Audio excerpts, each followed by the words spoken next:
going on, man? How you doing, Mohammed? Great to see you, man. It's good to see you. Yeah. We were letting them know, man. This is one of your creations right here. It is. Where are we at right now? Bugatti Residences. And this is the first Bugatti residence in the world. The first and only. How is that even possible? I mean, I think there's a lot of passion that goes into that. You've got to be obsessed. Growing up, did you think that this was possible? You know, it's funny you ask because I had a lot of Bugatti posters in my room being a kid, but I would have never dreamed to actually achieve something like this any day. Why do you like real estate as your vehicle to wealth creation and business building? Well, I mean, real estate is ultimately what any wealthy person ends up doing in the end, I believe. You know, everyone who makes a lot of money ends up buying real estate. Why is that? I mean, I think as an asset, it's very solid. You can touch it, you can feel it, see it, smell it. In terms of risk management, you know, it's always a safe investment. How did you come about, you know, kind of obtaining all the different verticals? You never have the full picture from day one. You just got to start and navigate your way through. And, you know, one of the best quotes I like about this is in the book of His Highness Sheikh Mohammed bin Rashid Al Maktoum, the ruler of Dubai. And he says, when a bee starts its day, it doesn't know its full plan. It just,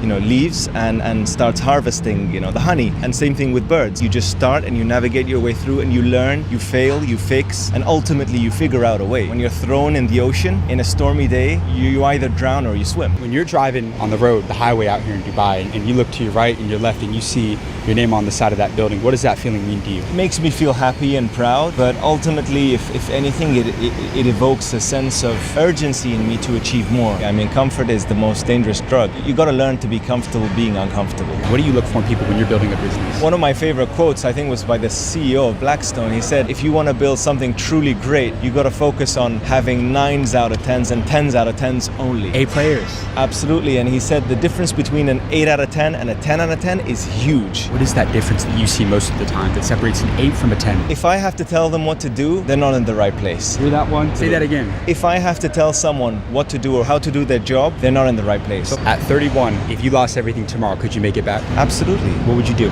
Just start again. And, you know, all the lessons I learned, you understand the process so you know that it's okay to fail. Yeah. Being an entrepreneur, you're going to fail every day. Even when you are successful, there's one thing you're not going to get fully right. Secret recipe to success is try, fail, learn, fix, try again. 5 steps. Love it. The 5 steps. Mohammed, I'm going to ask you, if me and you died tomorrow and you had one last message to leave with the younger generation, what would that be? I think it's to leave something valuable behind, whether it's a project, a product, something that changes people's lives positively. And I think the most successful companies worldwide do that exactly.